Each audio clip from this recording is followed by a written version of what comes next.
Thanks for tuning in. This week we have an interview with a very special guest. Her name is Shiree Francis. She's been a digital nomad for 5 years, over 5 years actually, and she's been able to travel and live all over the world from North and South America to all across Europe and Asia. And she also runs a coaching business where she can teach people like you how to achieve the digital nomad lifestyle for yourself. So thanks very, very much, Shiree, for joining us today on this video.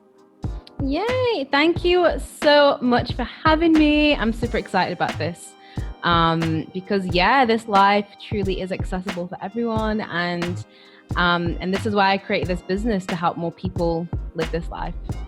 Awesome. So I guess for people who are unfamiliar with you, they've never seen your content, give us a little bit of a background about what you're doing right now and kind of where you were 5 years ago before you started all of this. Okay, so right now I am still a full-time digital nomad, and I've been traveling full-time for just under 6 years now, which is awesome.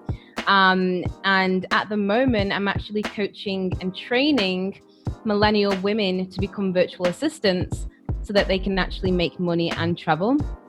Because one of the biggest issues a lot of people are facing is, they already know that they want to travel, they know that they want to make money online and that they're not fulfilled in their current role, but they just don't know how to get started. It's like, okay, this sounds really, really cool. I'm seeing other people doing it, so it must be possible, but how the hell do I start? What even is a virtual assistant? That's pretty much what I'm doing now. Is I'm, again, just helping women and men, I do coach men as well. I'm helping them to just really get started so that they can actually get clients. And it's not just a course. Everything that I do is very actionable. And I guess with my background in sales, my big focus is you need to know how to sell yourself. You need to be getting those clients, because you're not going to achieve those goals if you don't get clients. So 6 years ago, where was I? I was in, I don't know if you've heard of Stoke-on-Trent in the UK. Yeah, well, I'm from Stoke-on-Trent, which is in Staffordshire. It's where all the oatcakes are. It's where Robbie Williams is born from. And honestly, no offense to people from Stoke, but there's not really anything there. There's no reason why I'd want to stay there. And I just knew that this life wasn't for me. I knew that there was more to the world that I wanted to see. And ever since I was a kid, I've always wanted to travel. I didn't really want the life where you go to school, you go to university, you get the job, you get the husband, you buy the house, you have the kids, and then you work in the same job for the next 50 years. I knew that it just wasn't the life that I wanted. I knew that there was more to life. And the first thing that I decided to do was I did Camp America. So I was in the States for a few months. So then I went back to the UK for a few weeks, and I was like, nada, this is just not for me. When you get a taste of that travel life, you just can't go back. So I moved to Australia, and I moved there on a working holiday visa. So the working holiday visa allows you to work and travel in Australia. I guess you'd say that Australia was the start of your digital nomad journey. It wasn't like, I'm just moving to Australia for work. It was more like, all right, this is the start of when I'm just going to do this full time. Yeah, 100%. I guess I wasn't actually working online at this point though. I was looking for online jobs, but I just couldn't find anything because I didn't really know what I was looking for. Which is something that I think a lot of people struggle with as well. They try and apply for all these jobs and they get scammed, and then they actually accidentally apply for a pyramid scheme. And, there's just so much noise online, and I just didn't really know how to get started. So I was just doing contract work. I was getting a job, and then I would travel, and then I'd run out of money. So I'd I'd work again and then travel again. So it was just that on and off journey of, working and traveling, and I was always moving around, moving to different cities, moving within that city, moving to different states. So it was always on the go. Awesome. So I've actually got just 6 quick questions for you. Just because I know that these are things that people are definitely going to want to know about you. So I guess, what is one preconception that you had about the lifestyle before you moved to Australia, before you decided that digital nomad was just going to be your lifestyle for the rest of your life, or at least indefinitely? What is one thing that you thought was definitely true and you were 100% wrong? Okay. something that I thought was true that I was wrong about was that I thought that you could work an hour, 2 hours a day, and you'd be cruising, you'd be living your best life. Mm-hmm. You know, you see people that are like, oh, live your dream life and only work a 4-hour week or whatever it is. And that doesn't happen. That does not happen if you want to survive. I mean, unless you have loads of experience and you've had business for ages and you've got a whole team to outsource things to, then truth is you're going to have to put in the hours. Just like any other job, you have to put in the hours.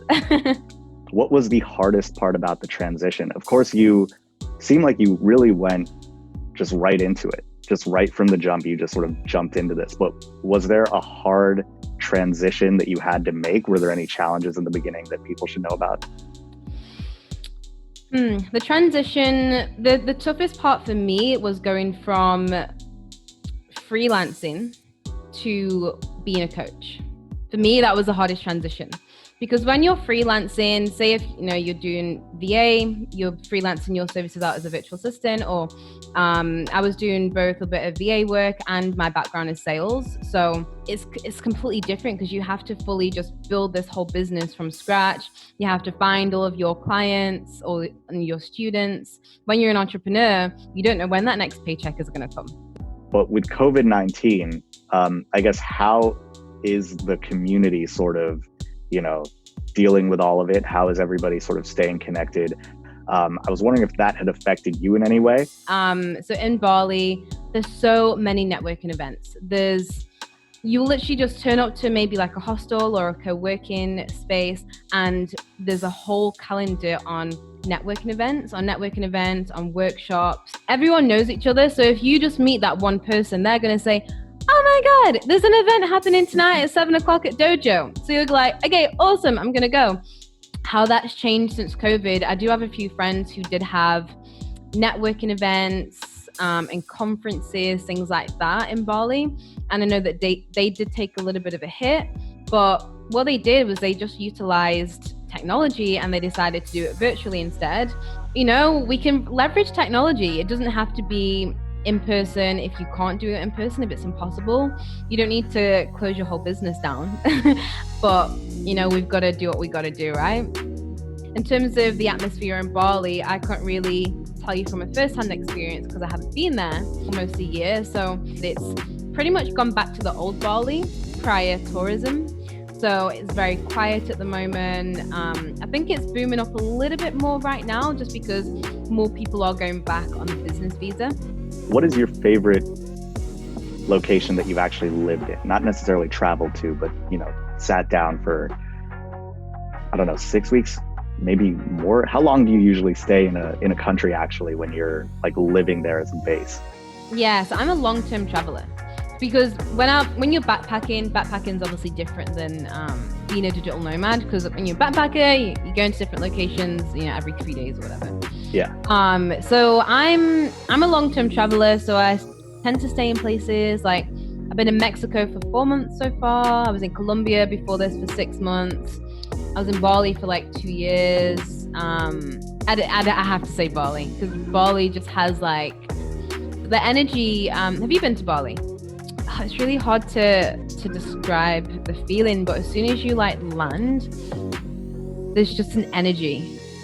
Bali just has my heart. Something that I've noticed with a lot of Black travelers actually is that one of the questions that I get asked a lot is, oh my God, like how do you get treated as a Black woman traveling? And how do they treat Black people in Bali and Asia and all over the world? And honestly, the only time I've ever experienced judgment and racism is pretty much in the States and in England. I knew you were going to say that. Yeah. I was bracing myself for it, but I know it. I know. Yeah. So honestly, I'm someone who doesn't really see color. I just see you as a human and a great person, and that's something that I love about being in Bali is people just see you. They see you. They don't see all the outside stuff. They don't see the color of your skin. They don't see the clothes that you're wearing, the shoes that you got on the feet. They don't care if you're wearing designer gear. They don't care how much money you make. They just see you. So that's why I love Bali, and that's what makes it one of my favorite places to live, and that's what keeps a special place in my heart always. Obviously, I can't let you leave without you plugging everything that you have. So I guess I know you have a YouTube channel. Obviously, I follow you on Instagram, but let people know how to find you and how to sign up for your coaching. There's not going to be hundreds of videos, but the YouTube channel is just my name, so just Shiree Francis. And I also have just started a Facebook group as well called Travel More, Work Less. And I just like to post things that you guys actually want. So if someone messaged me a question like, hey Shiree, how do I find clients? Or hey Shiree, how do you do this thing? And I'm like, okay, cool. Well, if I'm getting a lot of these questions, then how about I can just create a video on it or just create a post about it. And I just wanted to create a community of digital nomads where we can just come together, we can support each other, we can give each other travel tips and work online tips and grow as a community and grow together and support each other. And yeah, in terms of my courses, there's a bunch of things that I do offer. One of the things that I offer is one-on-one coaching. Second thing I offer is group coaching. And the third thing that I offer is called the VA Kickstarter. So I understand that not everyone can afford coaching right now, whether that's group coaching or one-on-one coaching. So I wanted to create a bundle where it includes pretty much everything that you need to know to get started today. So you don't have to save up for 2 years in order to afford coaching. You can get started as soon as possible. And in that bundle, it literally has everything. You have the 7-day client attractor course, which gives you the sales strategy for LinkedIn. So if you're not using LinkedIn and you're looking for clients, then you need to be looking on LinkedIn because 80% of B2B leads come from LinkedIn. So you need to be on it. So it goes through all of the sales strategy for LinkedIn and how to get clients through there. You'll also get the VA pitching kit, which is over 20 templates for LinkedIn, Facebook, Instagram. You'll have email templates, follow-up templates. You'll have 2 call scripts, one with objections, one without objections, and then an objections template as well. And I've been fine-tuning them for so long, and these are literally what works. And it's not just what works for me, it's what works for my clients as well. So I put all that together. So all you need to do is copy and paste these templates. Obviously you need to customize them, but you're pretty much good to go. And then a couple of extra bonuses that are in there as well is you also get 10 business leads. So once you've figured out what your niche is going to be, so your target market, I'm going to send you 10 business leads in your chosen niche and location so that you can get started straight away. And then another bonus is you actually get a one-on-one strategy call with your girl as well, with me. Because sometimes we just need that push to really get up and running. And sometimes when you just buy an online course or online content, you can kind of get in your own head a little bit. So having someone to just say, okay, you are on the right track, okay, and just give you the clarity on what you need to get started. This is why I do offer this one-on-one session as well. So that was a lot to digest. I know. Definitely. Of course, links and handles will be so many in links. The description. So don't worry about that. Thank you so much. I think that, this is going to be really helpful for a lot of people. And I really appreciate you taking the time to talk to us. Yeah, thank you so much for having me. I'm so happy that you brought me on. Of course. Thanks. Thank you. Bye.